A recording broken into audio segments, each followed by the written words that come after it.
আপনাকে অল্পতে তুষ্ট হতে হবে। সব ব্যস্ততা ছাপিয়ে তিনি যে 1 ঘন্টা সময় আপনাকে দেবেন, সেটাকে একদিন ভেবে তুমুল খুশি হতে হবে। স্বামীকেন্দ্রিক অসীম চাওয়ার সীমিত পাওয়া নিয়ে হাপিত্তেশ করা যাবে না, রাগ দেখানো যাবে না। আপনাকে মাথায় রাখতে হবে আপনি একজন ব্যতিক্রমী পেশাধারী প্রিয়তমা, যিনি চাইলেও আবেগী হতে পারেন না, সময় বের করতে পারেন না।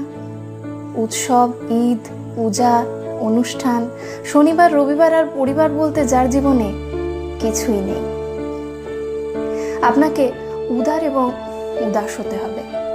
যদি আপনি উদার না হন, তবে আপনার পুলিশ প্রিয়তমকে জড়িয়ে যে স্বপ্নগুলো দেখবেন, তার বাস্তবায়ন না করতে পারলে অশান্তি শুরু করে দেবেন।